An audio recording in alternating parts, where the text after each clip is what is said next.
Fed's intervention to buttress the world's largest economy by dropping its benchmark interest rate to near zero. Investors are struggling to understand the extent of the coronavirus spread amid drops in economic activity and consumer spending across the board.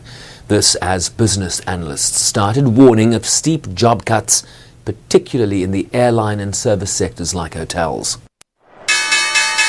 Wall Street opening sharply lower Monday, with future prospects appearing bleak.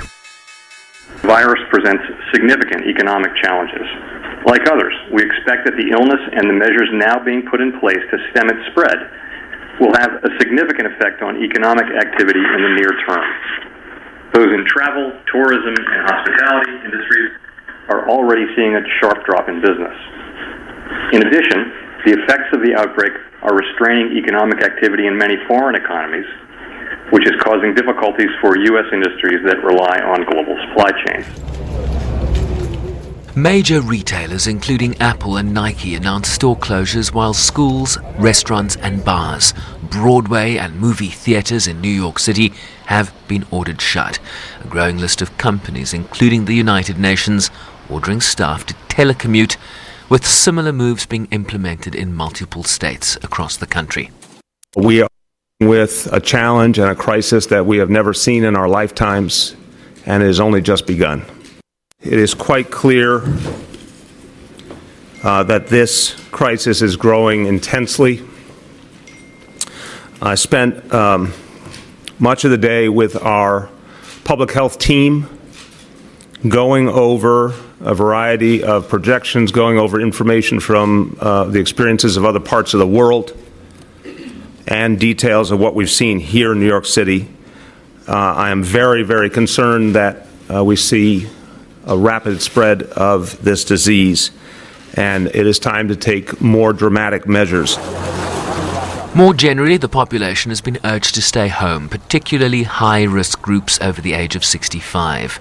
The Centers for Disease Control issued guidance Sunday that gatherings of more than 50 people should not take place for 8 weeks, as testing is expected to be ramped up by tens of thousands in the days ahead. The testing that is available should only be done if for any reason you think you may have the coronavirus. We encourage people to consult their doctor, and if you're symptom-free, we encourage you to work with us to make sure the testing is available for people that are experiencing symptoms. It's extremely important that we have the continuing cooperation of every American as we expand testing and make it available during this challenging time in the life of our nation. Screenings at airports created scenes of orderly chaos as Americans in the main sought to get back into the country after travel bans went into effect, particularly for European countries. Forget social distancing, we were herded into a pod, but before we were herded into a pod, as we exited out of the plane, we were asked if we came from the UK or a Schengen country. Okay, we came from Portugal, most of us, and we came through transit in UK. Most of the people said we came from the UK, lied their asses off and went and didn't be screened. And despite the growing unease and anxiety, relax. We're doing great. It all will pass. Sherwin Bryce-Pease, SABC News, New York.